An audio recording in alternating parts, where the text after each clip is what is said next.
আসসালামু আলাইকুম দর্শক, কেমন আছেন সবাই? আশা করছি ভালো আছেন। দর্শক, আজকে আলাপ করব ঘাস সম্পর্কে। ঘাস একটি গরুর একটি পুষ্টিকর এবং এত পুষ্টিকর ঘাস একটি গরুর জন্য অত্যন্ত জরুরি।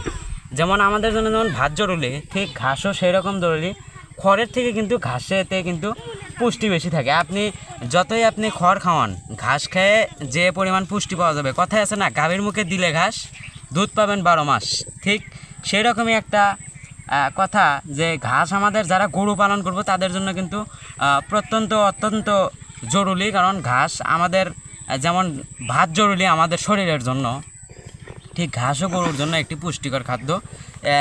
গরু কিন্তু খড়ের থেকে কিন্তু ঘাসটা কিন্তু বেশি পছন্দ করে। এটি গরু খেয়ে তৃপ্তি পায়। এবং এই ঘাসটি যে আপনি যে চাষ করবেন, কিভাবে চাষ করবেন এই বিষয়ে একটু আলোচনা করা যাক।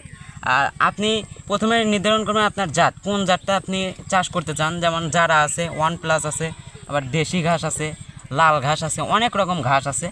ঠিক আমি যারা ঘাস নিয়েই আমি আজকে আলোচনা করি, বা দেশি ঘাস যেটাই বলেন। ঘাসটা যখন আপনি লাগাবেন, চতুর্থ সাইডে জমিটা প্রস্তুত করে নেবেন।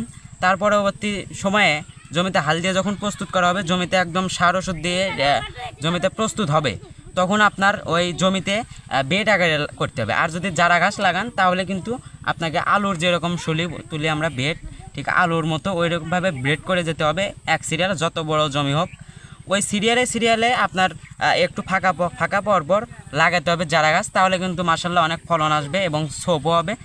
এবার আসি দেশি ঘাস নিয়ে। দেশি ঘাস, এই ঘাসটিতে দেখতে পাচ্ছেন, এটা কিন্তু ওই রকমই, কিন্তু এটা একটু বেড আকারে, টমেটোর যে বেড থাকে ওই বেড আকারে লাগাতে হয়।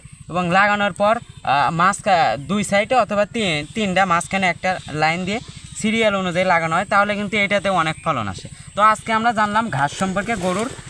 ভিডিওটি ভালো লাগলে শেয়ার করে অন্যকে দেখার সুযোগ করে দিন। আরও নতুন ভিডিও পেতে সাবস্ক্রাইব করে সঙ্গেই থাকুন। আসসালামু আলাইকুম।